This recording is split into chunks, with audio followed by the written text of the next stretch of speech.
Boa tarde a todos. Obrigado aqui ao Luca e ao professor Alan Silva, aqui pela organização do seminário. Estou convidado para colaborar, que é, obviamente, faço com todo o gosto. O meu trabalho tenho andado a trabalhar sobre a inovação e a investigação científica em específico já há longos anos, e temos também programa de doutoramento sobre inovação, conhecimento de inovação. Não é só sobre inovação, mas obviamente a inovação é um conceito importante que também é discutido no contexto mais genérico dos processos de governação e mudança institucional. Ou seja, parece-me que é uma das questões que, se calhar, queria aproveitar de estar aqui a mudar esta sessão para deixar talvez aqui duas breves notas.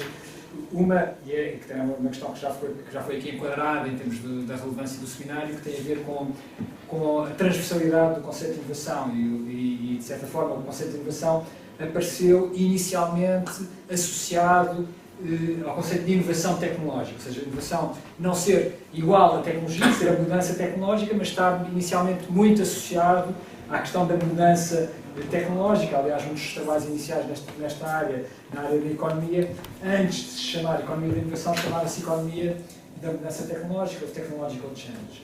E, portanto, sempre esteve muito associado. E um dos processos que temos visto evoluir relativamente ao conceito de inovação tem sido essa abertura e uma compreensão mais lata do conceito de inovação, onde, por exemplo, agora, quer dizer, desde antes, não só a nível das organizações, não ser apenas a questão da inovação tecnológica, mas também a inovação organizacional, por exemplo, e muito associada, por exemplo, ao papel da inovação nos serviços, que também tem componente tecnológica, mas também tem uma componente importante organizacional, mas que temos vindo a ampliar a outros conceitos, como a inovação do setor público, por exemplo, é particularmente relevante aqui ao conceito, ao foco deste seminário em particular na área da justiça, mas também ao conceito de inovação social, que é, nesta dicotomia, muitas vezes, entre investigação e inovação. É claro que o que está em causa não é apenas a questão dos atores, ou seja, é a questão de facto, o passo entre a ideia e o passo entre a concretização da ideia, ou seja, ter algo que é, de facto, implementado,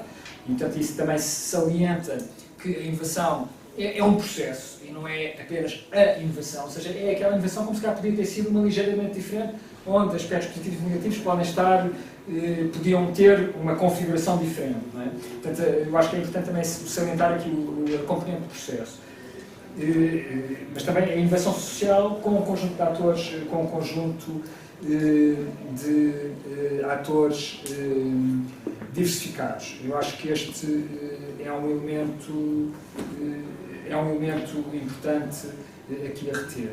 E depois, se calhar, uma outra questão que está muito associada a esta questão do processo, que tem a ver com estes paradoxos que o Luca referiu, sobre a questão da noção positiva versus a noção crítica. Eu acho que tem havido muito trabalho inicial sobre a inovação apareceu no âmbito da economia, e aparecendo no âmbito da economia também apareceu muito relacionado com os fatores, nomeadamente de que modo é que a mudança se refletia em termos dos indicadores económicos, ou seja, o crescimento, etc., que não é explicado pelos indicadores tradicionais, e a inovação e o conhecimento, de uma forma mais genérica, aparecem como respondendo, como sendo fatores que explicam o crescimento económico e o aumento da produtividade, que não estão identificados nos fatores tradicionais do capital, de trabalho e recursos naturais.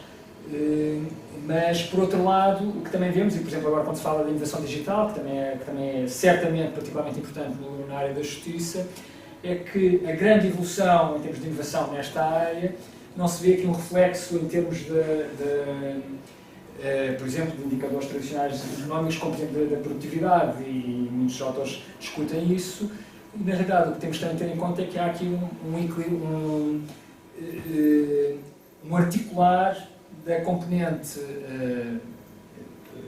de inovação, seja tecnológica ou não, com uma necessidade de uma reconfiguração institucional. E isso parece-me que poderá ser particularmente relevante, com algumas das questões que o Luca também agora referiu, sobre o modo como os próprios processos organizacionais têm que estar constantemente em mudança. Até que ponto é que essa mudança permanente é positiva ou não, de facto há determinadas questões. Mas só queria deixar mais uma pequena nota, que é, apesar do Conselho de Inovação ter sido muito desenvolvido por estudos na área da economia, tem havido uma literatura muito significativa nos chamados estudos de ciência e tecnologia, os Science and Technology Studies, ou STS de uma maneira mais curta, que têm uma perspectiva crítica sobre a inovação e sobre a mudança tecnológica. E a perspectiva crítica não é necessariamente uma da crítica à inovação. Também existe correntes que são mais críticas em diferentes perspectivas, e eu acho que talvez tenhamos alguma destas discussões também hoje. Mas de uma forma mais crítica, no sentido de uma compreensão mais aprofundada dos diferentes processos em torno da inovação e, ao fazê-lo, não simplificar a inovação como um equivalente de progresso. Eu acho que isso me parece também uma nota importante e, portanto, existe também essa literatura, que também nós também discutimos no programa de doutoramento de Programação, Conhecimento e Inovação, mas que, obviamente, também há ainda espaço para desenvolver em diferentes áreas e explorá-la na área da justiça é certamente uma área com perspectivas interessantes de progresso neste tema. Eu não quero tirar mais tempo aos oradores, que é o que nós estamos aqui interessados em ouvir. Eu também tenho gosto que esta sessão junte aqui estes oradores de diferentes áreas e de diferentes formações, áreas disciplinares, mas passo desde já, então, vamos ter 4 oradores aqui nesta sessão, portanto, o Sr. Almeida Silva, Helder Galvão, o Gonçalo Leite Velho e a Irina Castro, e apresentarei na devida altura os tempos, e portanto relembro, temos cerca de 15 minutos para cada uma das intervenções e depois teremos uma discussão final conjunta, a não ser que haja alguma questão específica sobre as intervenções, sobre cada uma das intervenções.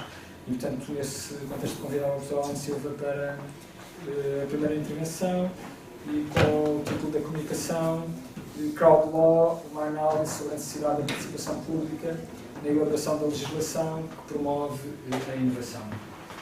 Bem, boa tarde a todos, tudo bem? Agradeço a presença de todos, agradeço ao professor Luca por ter disponibilizado e aberto as portas do céu para a gente fazer esse evento aqui. Saúde os oradores que não só que estão presentes, mas que vieram do Brasil e vieram aqui prestigiar o evento também. Pois bem, meu nome é Allen, eu sou pesquisador lá da UERJ, né? Para quem não me conhece. Eu trouxe aqui uma análise da participação pública na elaboração da legislação, como disse o professor. A minha investigação ela foi sobre como a lei de inovação no Brasil ela necessita de uma métrica de resultados.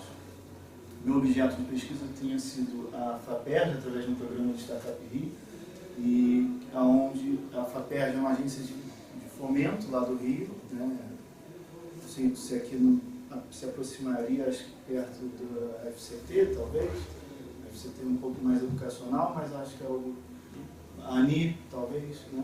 E algo desse tipo. E eu pensei esse programa para mostrar como programas beneficiados pela norma não trazem efetivamente o desenvolvimento proposto pela norma. E que nem sempre também a norma traz essa proposta nela, né? Então eu avaliei todos os programas, todos os projetos participantes desse programa Startup Rio e verifiquei que poucos tinham tanto um controle de resultados como também a parte da propriedade intelectual não tinha impacto nenhum. Salvo engano, acho que de 2015 até hoje, 2019, tivemos 4 programas, desses 4, se não me engano, tiveram 3 propriedades intelectuais registradas.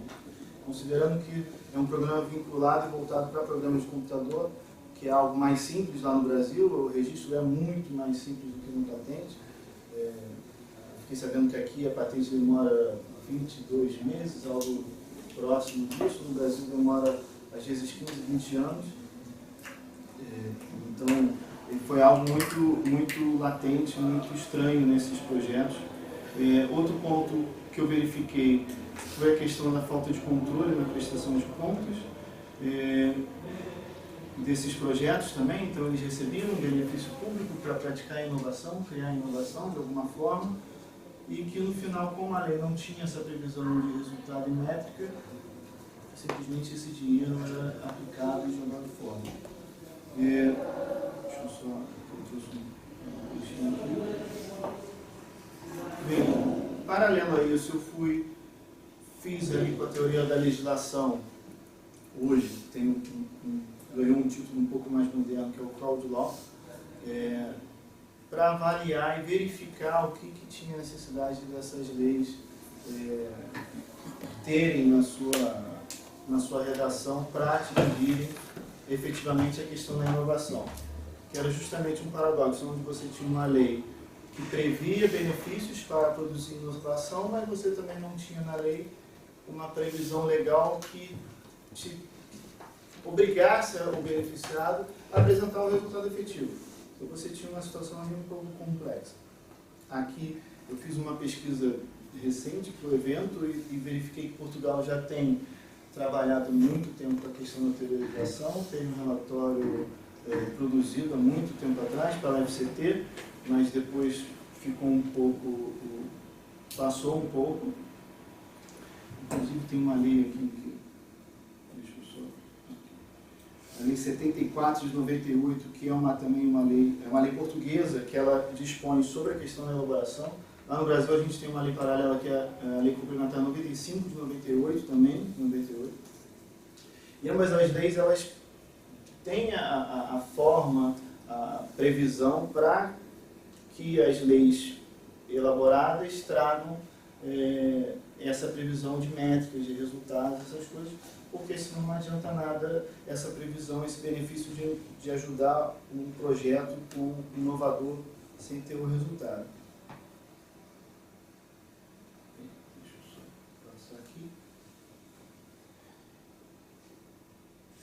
Pois, lá no Brasil, então, eu verifiquei que não tem isso. É interessante porque as universidades, apesar de serem também, no Brasil, as maiores produtoras de inovação, elas também não se preocupam com essa questão da norma. Consequentemente, elas também não se preocupam em participar da elaboração da norma. Isso prejudica bastante, né? Porque a verdade é que as universidades, principalmente as públicas, que são as maiores produtoras de inovação, elas têm seus arranjos com o seu jurídico interno. Então, ela não fica ali, tem a lei, mas ela não se preocupa. No estado do Rio, a gente tem uma dificuldade de atualizar a lei, que teve um marco legal de 2016. Então, veja que é interessante quando a gente fala de inovação. Quando de inovação a gente pensa no progresso tecnológico, a gente pensa em algo rápido, avançado, e quando a gente vai partir para o processo legislativo, ele continua atrasado. E também é interessante ver porque hoje tem, o Helder pode falar um pouco mais, essas law techs e legal techs muito preocupadas em agilizar processos judiciais, trazer inovação no processo judicial, quase nada traz para os processos legislativos, que no nosso país, aqui acho que é um pouco melhor, pelo que eu pude observar, não traz muito benefício. Só para finalizar, eu verifiquei que em Portugal, com a questão foi criado um Conselho Europeu em 2000, isso facilitou muito essa questão da teoria da legislação, justamente quando começou a ter o plano de avanço, de inovação, o Horizonte 2020, ele foi até implementado esse tipo de teoria, de ferramenta, que foi chamado Simplex. Isso já tem um tempo, desde 2000. E aí eu trago aqui a questão do Crowd Law, que é trazer para o cidadão, ou aquele que participa efetivamente, que dá o selo, que utilizar a lei, que ele participe também do processo legislativo, participe também da elaboração e discussão daquela lei. No Brasil a gente tem algumas ferramentas já funcionando para facilitar essa questão da elaboração e buscar essa questão de resultados, essas coisas, e também essa aproximação. Eu elenquei aqui, tem Mudamos Mais e Democracia, tem um que é para a escola, controladoria da escola e Colabore. Em Portugal tem algumas coisas paralelas, Tem o Participa, que é um portal oficial do Ministério do Ambiente, que é um pouco mais distante do que a gente está falando, mas é uma ferramenta também onde as pessoas participam do processo legislativo. Então, e também teve no Horizonte 2020, especificamente na questão do planejamento de inovação e sistema de inovação português, teve uma consulta pública que durou alguns meses, se eu não me engano, acho que pelo menos 6 meses, e rodou alguns distritos para discutir isso. Basicamente é isso, eu trago a ponderação da inovação na questão do direito, mas que não tem atenção na origem do direito, não de forma tão profunda, mas da lei. Se não tem uma lei que preveja ou que traga resultados métricos, essa inovação judicial ou da universidade, ela também fica perdida. É mais ou menos isso que eu queria expor. Espero que esteja contente e passo aí a palavra. Passo para Helder Galvão, que tem uma intervenção com o título A Inovação, os imitadores que se passam por inovadores. Perfeito. Bom, boa tarde, obrigado pelo convite, professor Thiago, Alan, pessoalmente, Luca. É um prazer vir aqui conhecer Coimbra, né? Eu não conhecia, estou morando há quase um ano em Lisboa, eu faço doutorado no Rio de Janeiro, em inovação, né? Na Universidade Federal do Rio de Janeiro, e fui contemplado por uma bolsa do governo federal, num programa chamado Doutorado Sanduíche, né? Todo mundo me pergunta o que é doutorado sanduíche. Na verdade, é uma expressão que foi criada que eu faço parte do doutorado no Brasil, parte do doutorado aqui. Aqui é o queijo, né? No Brasil é o pão, né? Então, enfim. Mas estou fazendo uma disciplina de propriedade intelectual na Universidade Clássica, né, de Lisboa. Concluí agora dia 10, né, os créditos, mas adiei meu retorno para o Brasil.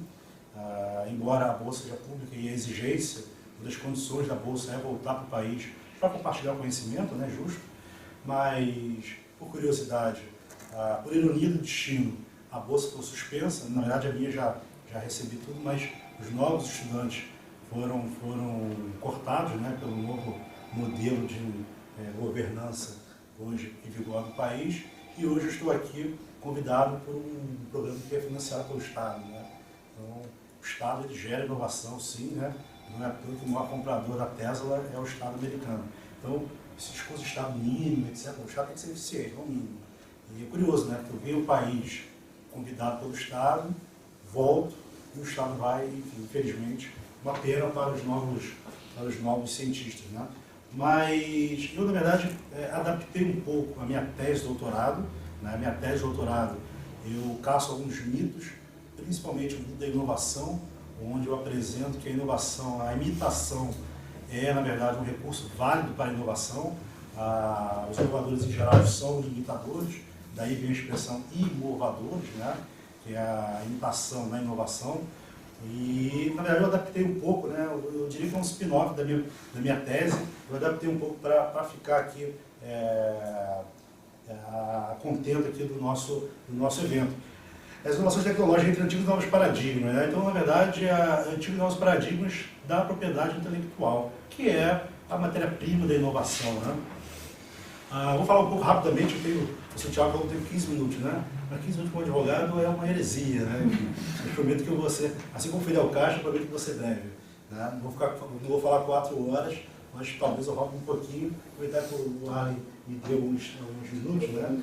Então, vou falar um pouco sobre modelos abertos e fechados, né? É um assunto que está, um certo ponto clichê, o hype, né? Ou seja, está super na moda.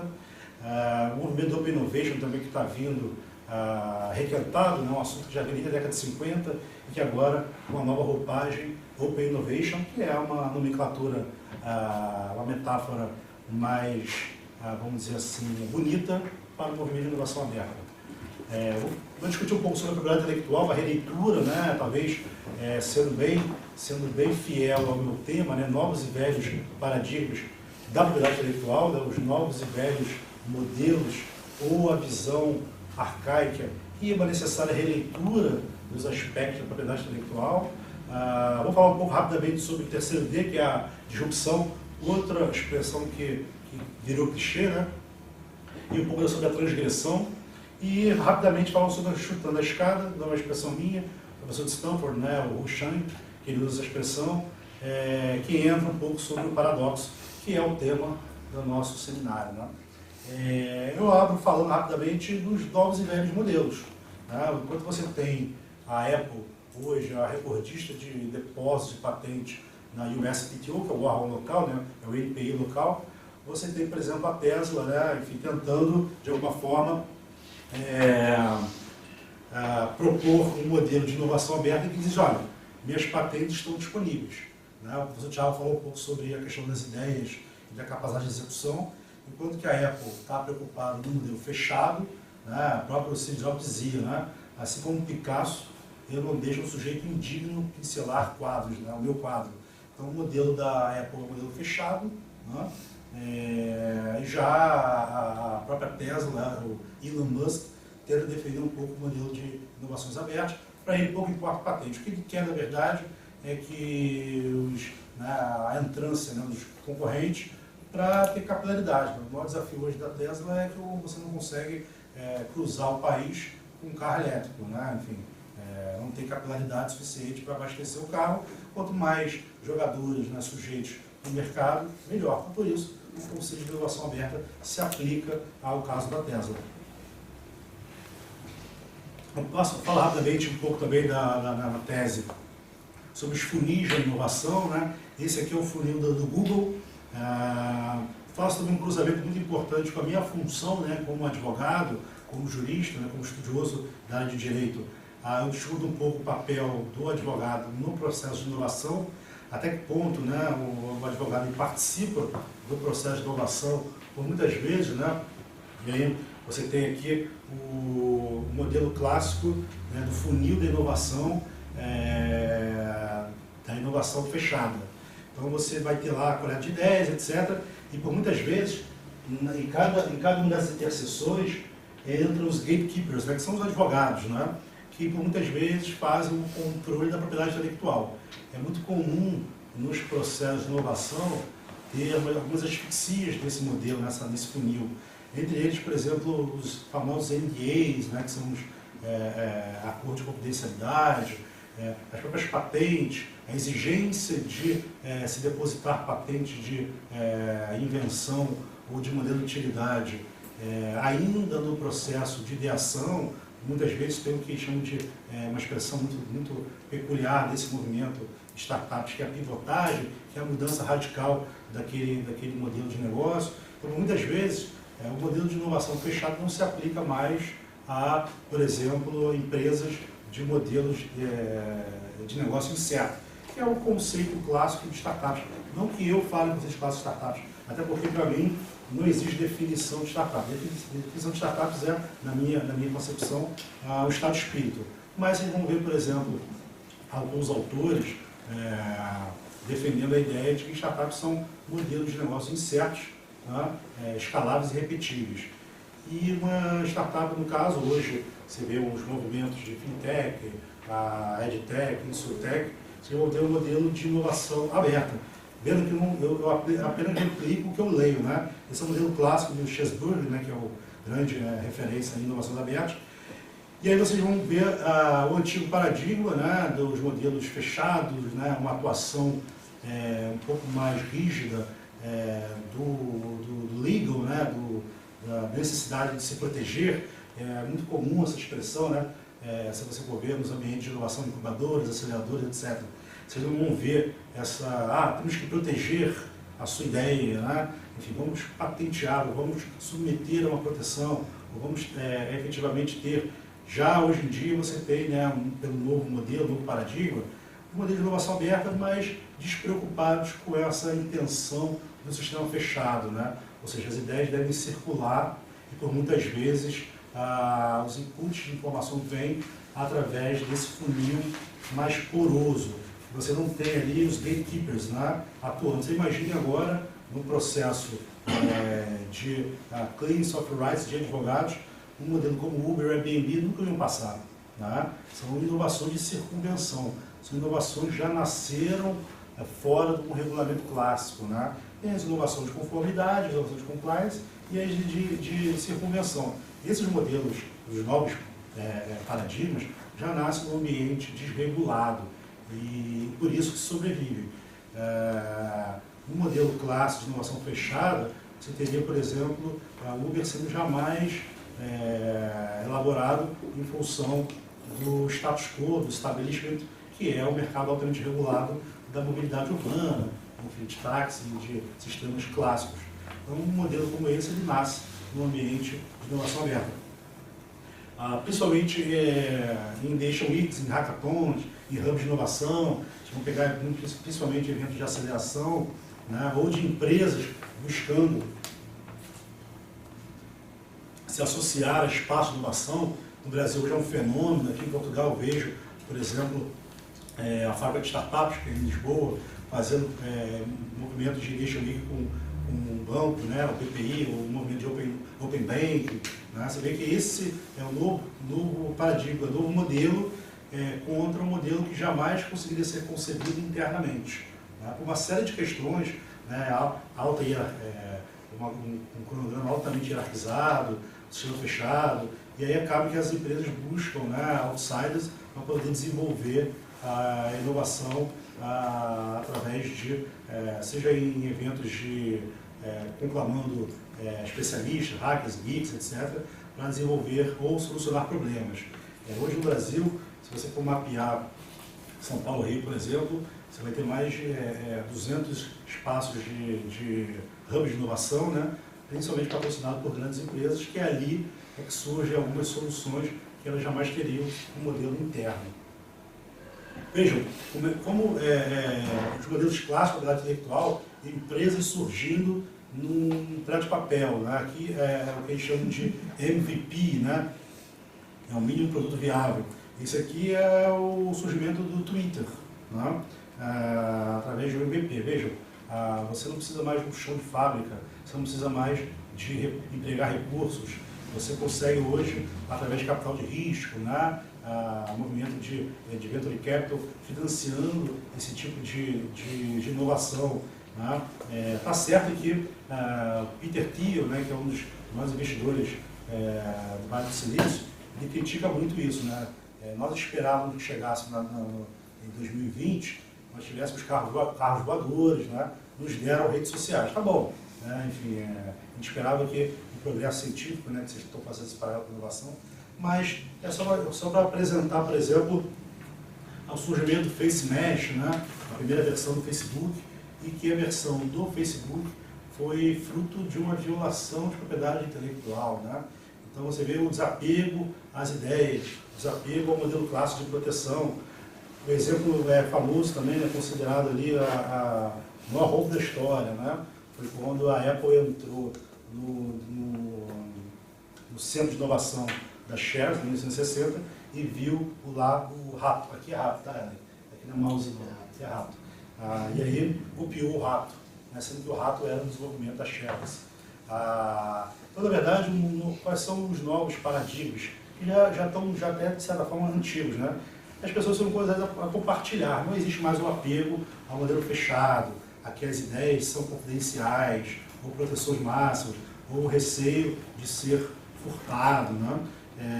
O ecossistema ele é aberto, as empresas vão procurar em startups, né, no movimento spin-in, né, de adquirir essas startups para desenvolver soluções ou, entre aspas, resolver uma dor, uma expressão muito comum, né, entre esse movimento. A própria tela de toque da Apple foi desenvolvida por uma startup que foi adquirida. E o movimento fail fast, né, fale, mas fale rápido, ou soluções rápidas. Por isso a importância da inovação aberta ou de procurar modelos que você é permitido ao erro. O custo, por muitas vezes, para as empresas tradicionais, é vista como, né, o risco é visto como um custo.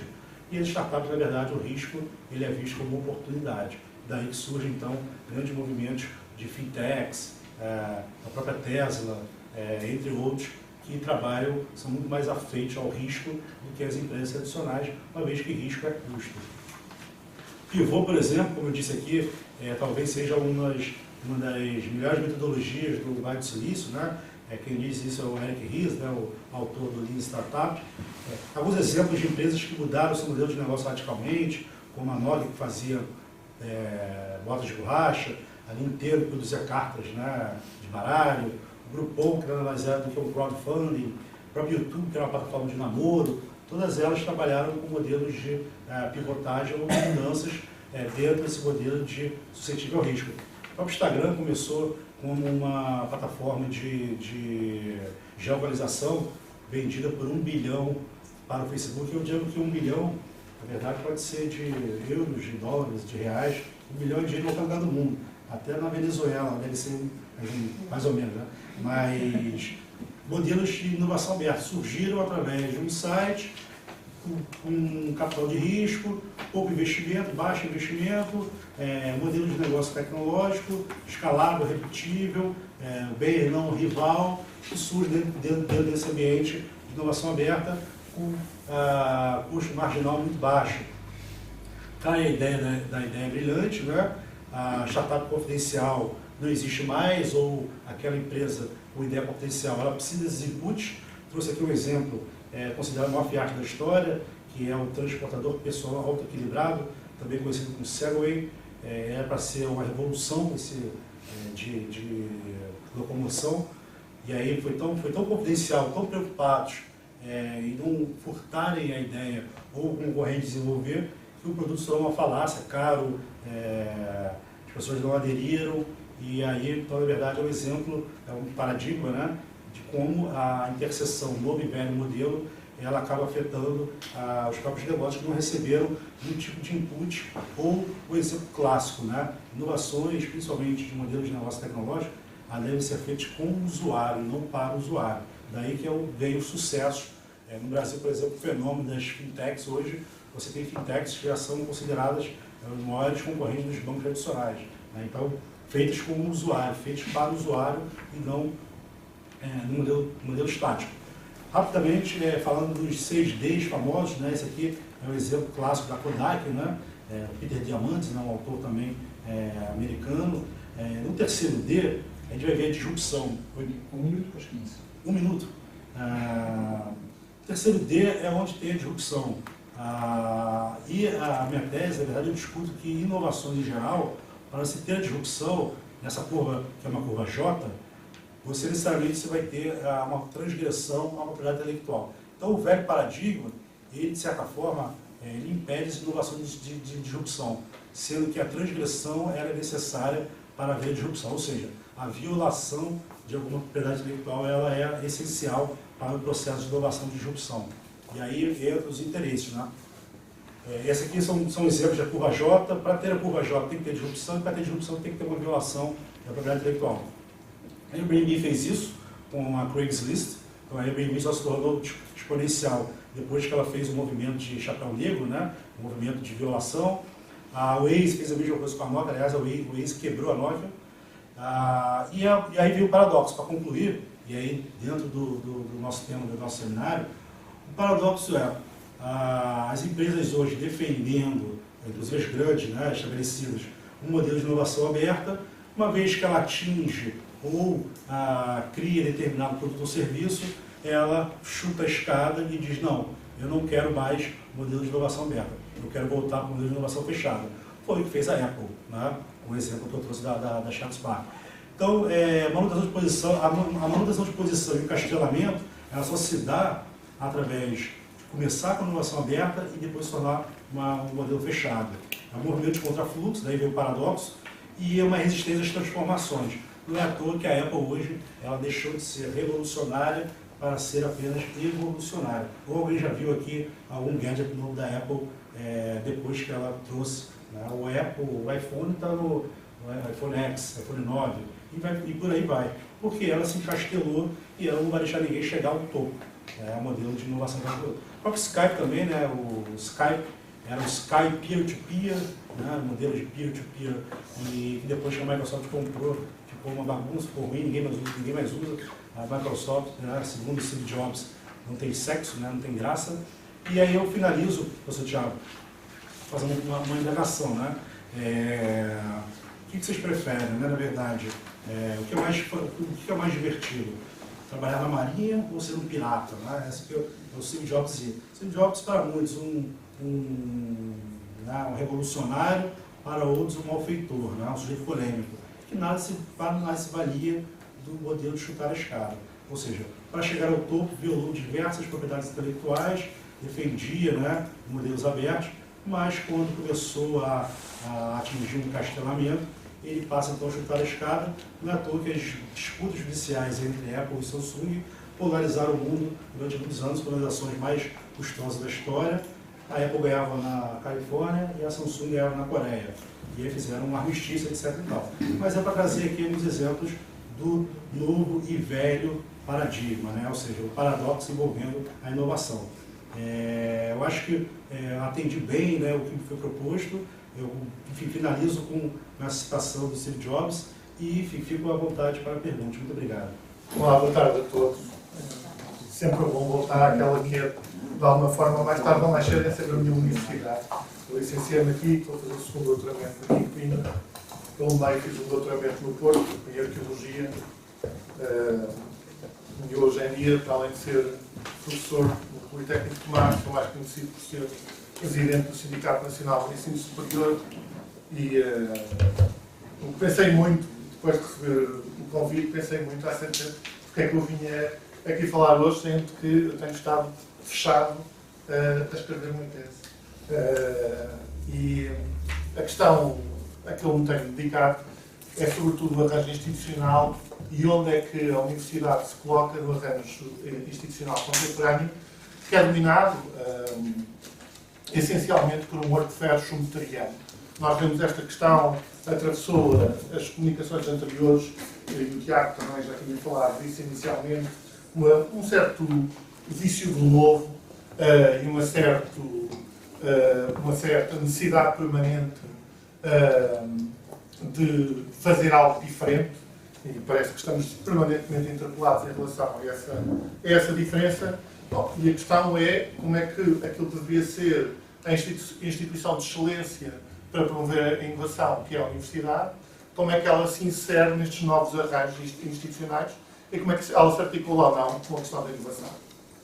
Dentro disto, eu prestei atenção ao subtítulo e vi que havia a questão dos aspectos jurídicos. E, obviamente, que os aspectos jurídicos são fundamentais para encostar ou não esses arranjos institucionais. E, em Portugal, nós temos o regime jurídico das instituições de ensino superior.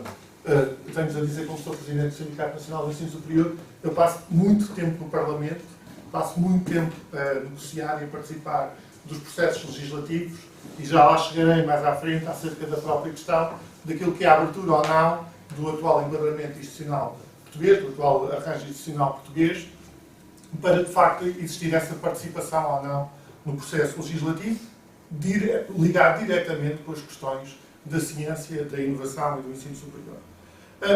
Também vos quero dizer outra questão, que é, eu hoje em dia sinto muito pouca vontade neste modelo que tem pelo menos 1000 anos, que em latim se chamava lectio e disputatio, em que é suposto alguém dar primeiro um lectio e, portanto, estarem a ter de ouvir durante um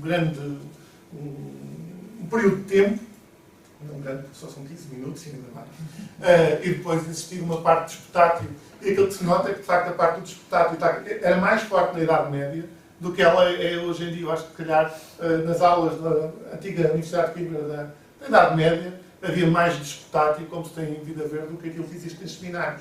E, se calhar, também acerca da forma como nós construímos estes eventos. E, portanto, estejam à vontade para me interromper quando quiserem e para podermos transformar isto de uma outra forma que até só ajuda e pode ser produtiva. Bom, primeiro ponto, a questão do direito como forma de dominação social e a forma como ele enquadra ou não a questão da universidade.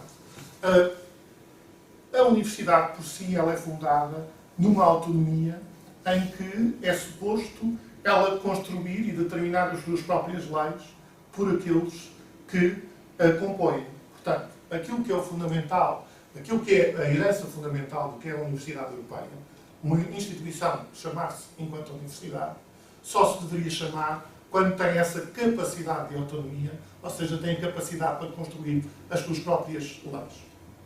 Uma primeira questão que gostava de deixar aqui em aberto é exatamente quanto é que das nossas universidades, sejam as portuguesas, sejam as brasileiras, sejam as do resto do espaço europeu ou global, consegue ainda ter, de facto, essa capacidade de autonomia, de produção de legislação própria, ou quanto é que são determinadas por processos legislativos, muitos dos quais supranacionais, orientações de organizações supranacionais, como são a OCDE, o Banco Mundial ou a própria Unesco, que de vez em quando faz algumas recomendações. Vendo que há ainda uma ou outra organização supranacional que tem muitos efeitos do ponto de vista da produção de legislação que perturba depois o arranjo institucional e esta questão de mais ou menos autonomia das universidades, que é a Comissão Europeia e, portanto, a produção das diretivas europeias. Segunda questão, esta questão da formulação do direito.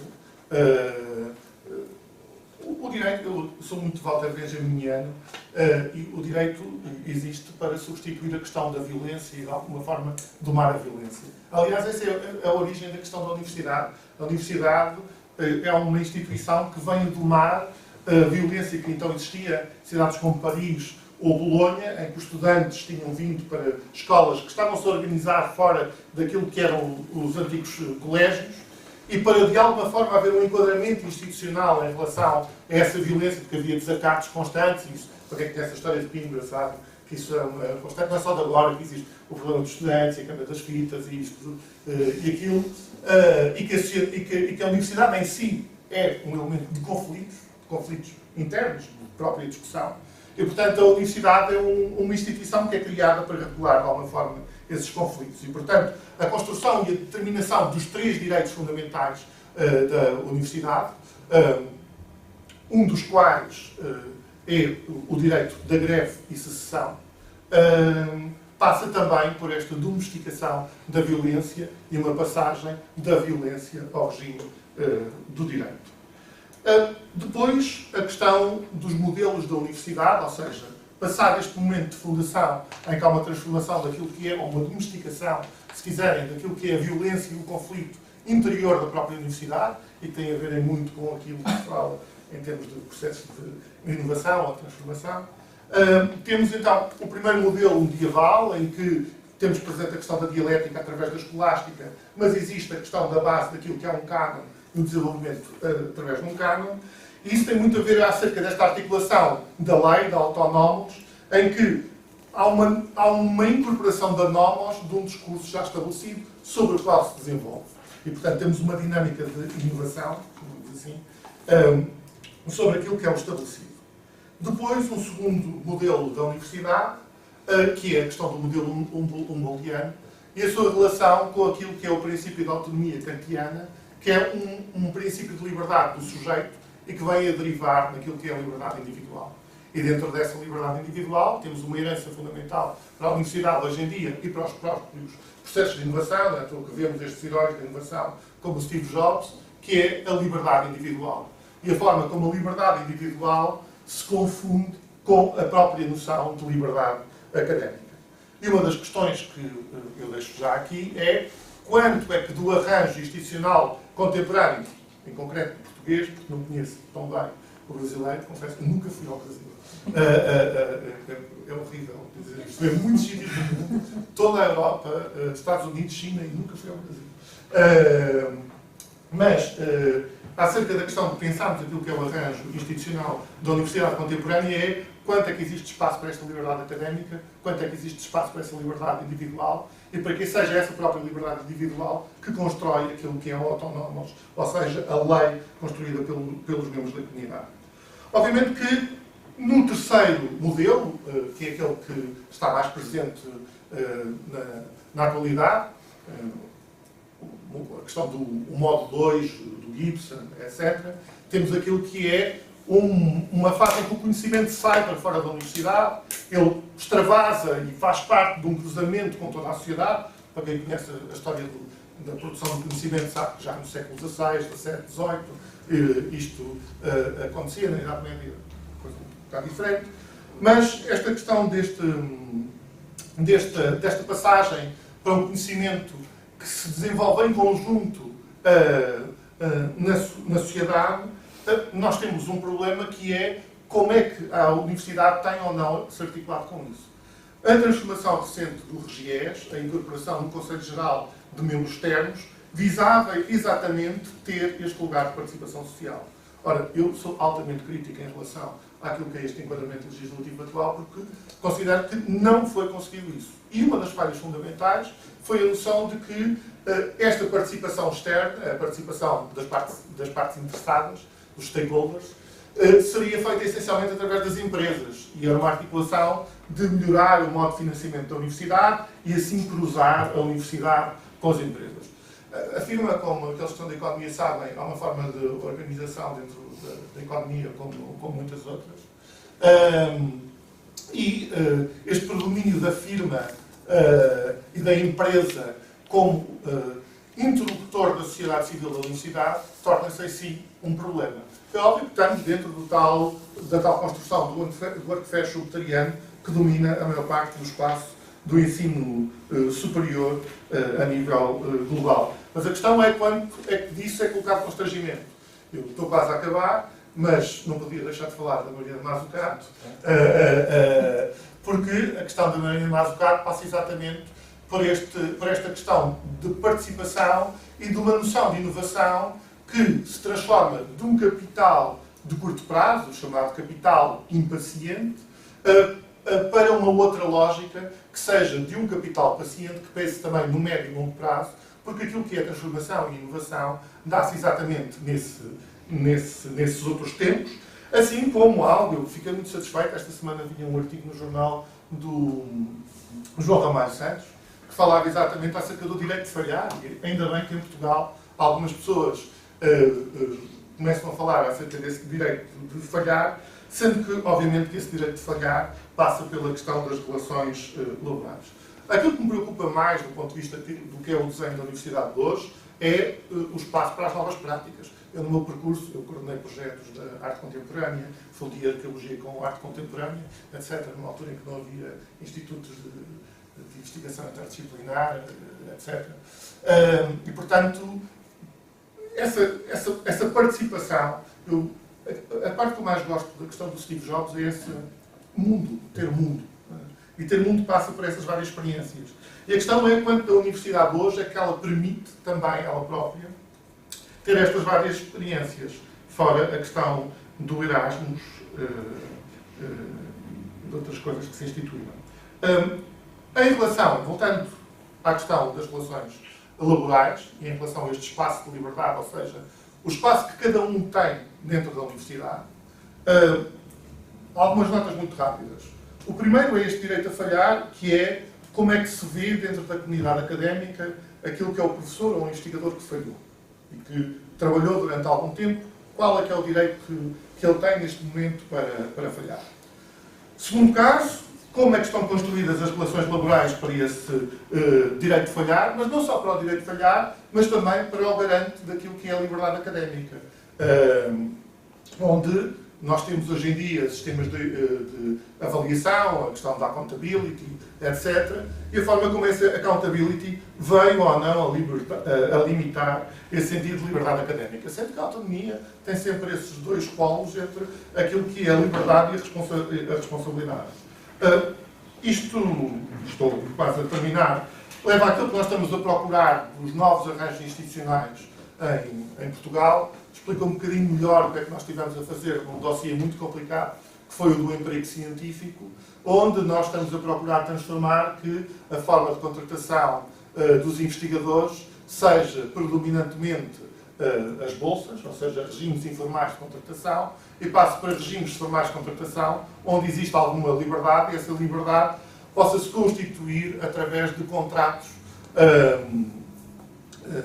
contratos estáveis. Como forma, o próprio processo de produção desta lei foi muito diferente daquilo que é o habitual. Houve reuniões constantes entre os diversos grupos parlamentares e as várias organizações representativas e mesmo até indivíduos. Houve indivíduos que chegaram a ser recebidos pelos vários grupos parlamentares dentro da produção desta legislação. Houve um primeiro movimento que é a produção de um decreto-lei pelo Governo, e enquanto decreto-lei ele é negociado coletivamente, mas enquanto formalização, ele não sofreu praticamente alterações daquilo que é a determinação do Governo e do Ministro Manuel Leitor. E depois houve uma pressão da opinião pública que fez os vários grupos parlamentares, quer de esquerda, quer de direita, trabalharem sobre esta matéria, e nesse trabalho as várias organizações foram recebidas e houve reuniões constantes, até chegarmos a um momento que é muito similar a algo que vivemos há bem pouco tempo atrás, que é estar no Parlamento no momento da votação, discute-se, portanto, no processo legislativo em Portugal, há as várias propostas, e depois as propostas são discutidas à linha, número a número, e nesse debate é possível o público estar na sala, e as várias organizações estavam na sala, e o mais curioso é que não é suposto haver interação entre os grupos parlamentares e quem está a assistir, mas nesse processo legislativo houve indireto.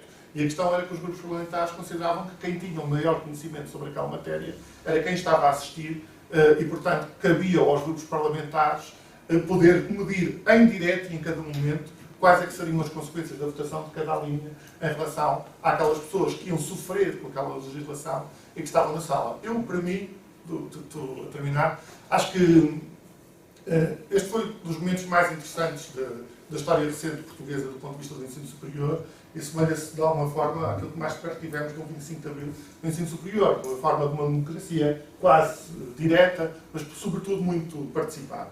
A própria questão dos arranjos da votação, que foram de geometrias muito variadas, houve basicamente grande parte das alíneas daquelas que tinham sido propostas pelo SPENSUB e por outras organizações, foram votadas por aquilo que se chama agora de coligação negativa, mas como coligação positiva, porque votaram algo que teve um efeito na vida de milhares de pessoas e foi um efeito positivo. E foram coligações esquerda-direita, PSD, CDS, Bloco de Esquerda e PCP. E foram votadas várias propostas do Bloco de Esquerda e do PCP, que foram propostas iniciais do Bloco de Esquerda e do PCP, que foram aprovadas com os votos da direita, do PSD e do CDS. E, portanto, nessa transformação, eu acho que há aqui algo também de uma abertura de algo positivo que importa depois saber como se desenvolve ou não. Agora, tínhamos uma outra organização sindical que trabalha numa outra lógica, numa lógica de antagonismo e que acabou por falhar essa situação. Últimas palavras. Há algo aqui que eu não enquadrei, mas que tem óbvias implicações em tudo isto, que é o exercício do poder judicial. Nós, neste momento, em Portugal, temos um grande problema com a questão da lentidão do funcionamento da justiça, e não é à toa que essa lentidão do funcionamento da justiça terá necessariamente repercussões do ponto de vista daquilo que é a violência. A justiça existe para domar a violência. Quando a justiça falha, a violência irrompe. E em relação a essa questão, o ensino superior tem vindo a ser bastante prejudicado. Aquilo que é a centralização que foi feita na figura do reitor, uma espécie de déspota iluminado, que foi construído numa modernidade fora de tempo, esse regime de déspota iluminado só subsiste porque o Poder Judicial não tem vindo a exercer as suas funções dentro daquilo que lhe compete no Estado de Direito. Essa falência do Estado de Direito, obviamente que tem consequências, e tem consequências dentro daquilo que é algo central para a construção dos processos de inovação. Muito obrigado. Obrigado, Gonçalo. Muito bem. E então passo agora a palavra à Irina Castro, para a Intervenção ao Conhecimento e Inovação, e que nos irá falar sobre tecnologias de engenharia genética. O tema mudou um bocadinho.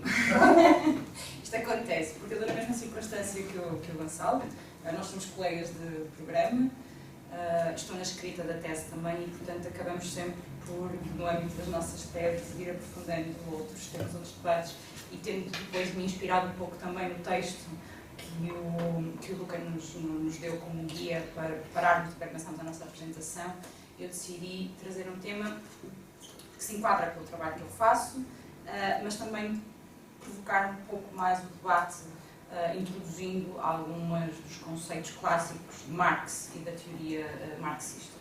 e, portanto, eu hoje decidi que seria interessante pensarmos uma proposta que nos faz Andrew Feinberg e nos faz David Harvey, de pensarmos em inovação, e eu usarei o conceito de tecnologia como sinónimo de inovação, mas irei sempre usar a palavra tecnologia, mas de pensarmos a relação do fetiche sobre a tecnologia, ou de que forma é que o conceito de inovação está, e o conceito de inovação e tecnologia está rodeado de um conceito também de fetiche. Eu recorro à obra de Marx, como vos disse, à obra de David Harvey e a uma obra muito interessante, recente, que eu aprecio muito, de um autonomista, do Nick Dear Whitford, que tem uma excelente obra sobre, ele chama-lhe Cyber Marx, e tem a ver com as lutas políticas e económicas e sociais do capitalismo hoje em dia, no capitalismo altamente tecnológico. Eu aconselho a todos a ler. Define fetiche como uma ação, como a ação de dotar objetos reais ou imaginados de capacidades que não lhes são materialmente dadas. Ou seja, lhes darmos capacidades, lhes conferimos capacidades de mover e de moldar o mundo de formas que são particulares e distintivas, mas que não estão associadas à sua materialidade. Marx usou o conceito de fetiche para falar sobre o fetiche da mercadoria e para revelar a forma como a dimensão de classe da produção capitalismo da sua época, ou seja, para revelar como, através deste conceito, se permitia desvelar o segredo da acumulação de capital e das origens da mais-valia. Esta ideia aparecia em Marx como oposição a David Ricardo e a Adam Smith, que viam a mercadoria como uma forma de produção natural que passaria toda a história da humanidade. Com base nisto, podemos então definir o fetiche da tecnologia como as capacidades que lhe atribuímos, que não sendo materialmente relacionadas ou não estando materialmente relacionadas com ela, lhe conferem capacidades, ou que nós dizemos que lhes conferimos capacidades, de resolver problemas tais como problemas sociais, prover-nos de uma vida superior, ou até mesmo de manter as economias vibrantes e saudáveis. Apesar de não exclusivamente, o pensamento dominante sobre a tecnologia faz com que esta se apresente como uma forma de solução a quase todos os problemas que hoje enfrentamos. Para bem e para o mal, como dizia o Luca no início, a tecnologia é vista e analisada e por vezes até criticada sobre este véu do fetiche, o que resulta invariavelmente no entendimento de que as soluções introduzidas pelas tecnologias determinam mudanças sociais. Esta versão fetichizada da tecnologia, diz-nos Feinberg, resulta de uma concepção dos processos e objetos tecnológicos que, de forma determinista e profundamente mecanicista, apresentam-na como politicamente neutra, interna, histórica, sujeita a valores estritamente técnicos e, portanto, desarticulada da luta de classes e obscurecendo as relações que essa luta de classes tem. O desafio é, pois, como defende David Harvey, desvendar a função da tecnologia enquanto deixamos de lhe conferir poderes que ela simplesmente não detém por si, e isso implica romper com a ideia de que a tecnologia determina por si só processos sociais. Diz-nos Marx, e eu peço desculpa, a citação não está correta, não foi diretamente tirada ali, foi dos meus apontamentos e, portanto, não é assim, mas o espírito é este. Diz-nos Marx, a natureza não cria máquinas. Estas são produtos da indústria humana, do mundo material transformado em órgãos da vontade humana sobre da natureza e ou da participação humana na natureza. E acrescenta, a tecnologia revela a forma como nos relacionamos com a natureza e o processo de produção pelo qual reproduzimos a vida e, por isso, revela o modo de formação das relações sociais e das concepções mentais que dela fluem. Marx, como Harvey, Feinberg, entre outros, convida-nos assim a estudar a tecnologia na relação dialética entre o desenvolvimento das forças produtivas e das relações sociais com as concepções mentais de cada momento histórico, que representam em si uma forma distintiva de relação com a natureza e de manutenção da vida. Mas de que forma é que as concepções mentais se incorporam em tecnologias específicas? Harvey, num dos seus textos, convida-nos a olhar sobre o exemplo da energia nuclear. Depois peço ao professor Tiago, caso tenha um contributo específico, porque sei que trabalhou sobre este tema, poderá haver uma outra perspectiva, talvez mais interessante e mais aprofundada. Esta forma de tecnologia depende do conhecimento científico, que é, no âmbito de muitas críticas, apresentado como resultado de uma forma privilegiada de indagação teórica frente às outras, ou seja, um pensamento da física sobre as outras formas de pensar, como a biologia e as próprias ciências sociais, e a aplicação desta tecnologia depende de crenças dos decisores que ela é uma boa ideia. Sabemos, no entanto, que a energia nuclear traz consigo óbvias implicações sociais, bem como requer, pela complexidade orgânica que as constitui, formas de decisão centralizada e hierárquicas que automaticamente excluem a ideia de uma democracia participativa na sua forma de gestão e decisão. Outro exemplo, que é o que eu trabalho, são os organismos geneticamente modificados. Ambas, apesar de tudo, revelam a forma de uma relação particular de nos relacionarmos com a natureza. No entanto, esta forma de pensar e analisar a tecnologia está ancorada na sua forma de hardware, como nos diz Harvey, ou seja, a sua existência na forma de dispositivos físicos. Mais recentemente, como também se referiam há bocado nos colegas do painel, o software, ou seja, a componente lógica, as instruções, os passos e os procedimentos, têm-se revelado também eles como essenciais no âmbito da análise sobre a tecnologia e inovação, pois estes não têm só evoluído de forma substantiva nas últimas décadas, como são hoje condição necessária para podermos avaliar os impactos dos hardwares. Esta análise inclui, obviamente, também uma forma de entendermos a forma como as organizações têm evoluído e como têm organizado e reorganizado a produção, como dizia também o professor Tiago no início.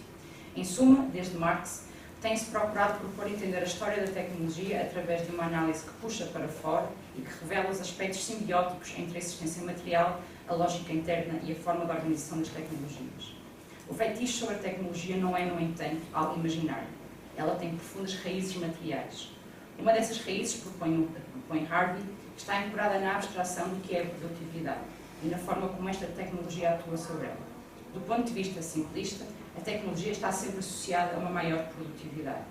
Marx é aqui novamente útil no sentido de nos prover de uma explicação de como capitalistas individuais fetichizam sobre a tecnologia. Num mercado perfeito, onde nenhum deles é capaz de influenciar os preços, os capitalistas individuais estão submetidos a uma lógica pura de competição. O preço médio de uma mercadoria dependerá, assim, da média geral da produtividade. Um capitalista individual procura a tecnologia como forma de produzir um nível superior, de forma a produzir a um nível superior à média geral e de o vender ao mesmo valor médio do mercado, o que irá configurar um lucro extra. Este lucro é, apesar de tudo, efêmero, pois nada impede que outros capitalistas adotarem tecnologias iguais ou semelhantes, ou até mesmo superiores. No seu conjunto, o efeito geral é que o entendimento da adoção das tecnologias e o aumento da produtividade média de uma indústria resultará na diminuição do preço médio dos produtos. Na prática, vemos isso com vários objetos tecnológicos, os computadores, os telemóveis, que embaratecem ao longo do tempo e à medida que a produtividade aumenta. Perante este cenário, o capitalista infere, e de forma correta, que a tecnologia pode prover um maior lucro individual, mesmo que seja só durante um tempo. No entanto, ele erra por achar que isso representa uma fonte de lucro. O lucro é, sempre e será, uma relação social entre capital e trabalho. A ideia de que a máquina é fonte de valor é uma extensão fetiche da real superioridade que esta temporariamente tem de gerar lucro. Marx explica assim como os capitalistas são eles próprios subjugados à coercividade da lei da competição, ou seja, a um dinamismo tecnológico do capitalismo totalmente endógeno às relações sociais competitivas da forma de produção, especificamente capitalista. O capital inova-se neste sentido não porque quer, mas porque necessita, no sentido de adquirir ou de manter o seu status enquanto capital. O feitiço, como já disse, não é assim algo puramente imaginário, ele tem efetivamente uma base muito real. Outra origem que David Harvey sugere para a base real do feitiço sobre a tecnologia pode ser encontrada no seio do complexo militar. É um dado quase óbvio para todos e todas aqui presentes que no plano bélico uma superioridade organizativa de software e hardware atribui uma vantagem competitiva. Existe por isso um enorme ênfase colocado na questão da inovação e do desenvolvimento tecnológico nas suas múltiplas dimensões dentro do complexo militar. E é também verdade que hoje muitas das tecnologias socializadas foram desenvolvidas no contexto militar e na corrida do monopólio da violência por parte dos Estados. Apesar desta realidade, o fetiche emerge quando se pressupõe que todos os problemas geopolíticos têm soluções militares ou bélicas e que essa solução é sempre garantida por uma superioridade tecnológica. Este dinamismo da tecnologia sobre o capital, e entendido sempre como fonte de lucro, acarreta também consigo uma demanda por contínua inovação da forma da tecnologia, que resulta na exigência de uma nova divisão social do trabalho. A mobilização de aparatos da ciência e da tecnologia aqui é óbvia. No entanto, o que é mobilizado é a forma subsumida da ciência perante o capital, isto é, a forma como a ciência e a tecnologia se apresentam hoje como negócios do processo de inovação.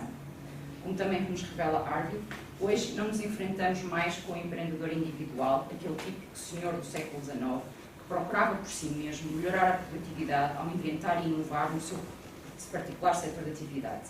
Apesar das narrativas de Gates e Jobs, hoje domina o imaginário disruptivo da inovação.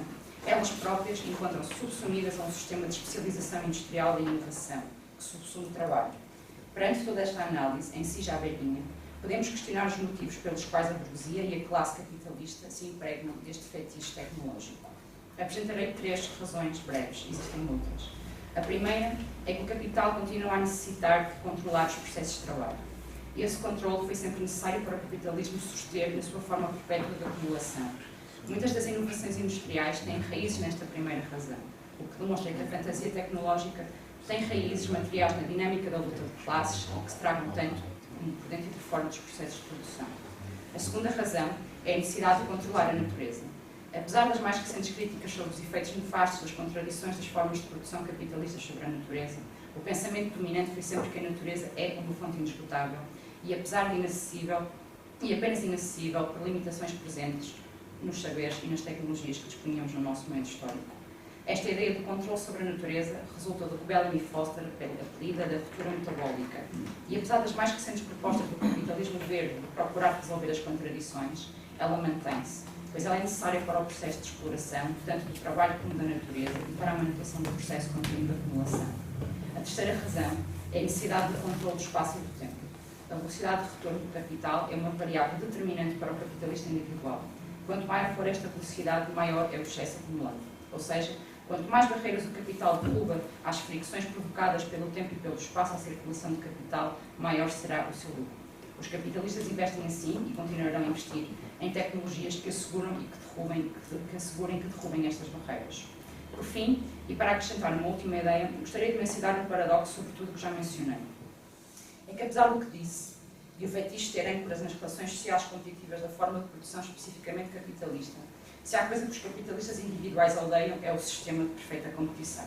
Na verdade, os capitalistas individuais procuram sempre o controle total sobre os setores e da atividade que exercem e tendem à direção do monopólio.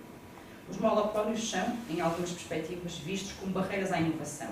Sem competição, não há necessidade de inovar, dizem.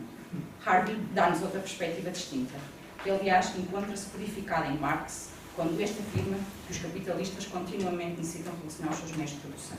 Até os monopólios, diz-nos Harvey, estão embebidos de fetiche tecnológico. E o fetiche é tanto um fenómeno da economia e da política como é um valor cultural.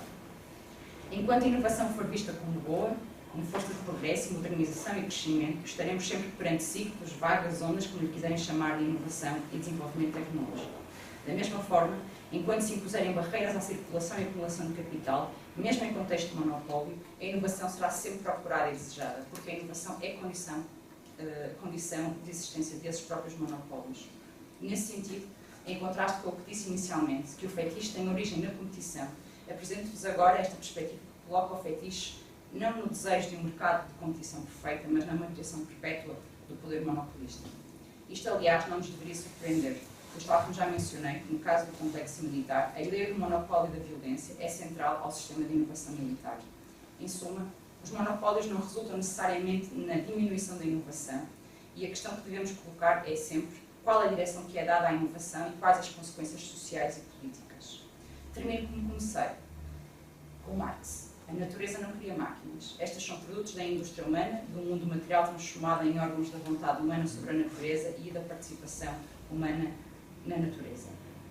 Regresso a esta expressão de Marx porque ela contém 2 formas alternativas de nos relacionarmos com a natureza e com a reprodução material e social da vida. Marx diz-nos primeiro: são produtos do mundo material transformado em órgãos da vontade humana sobre a natureza.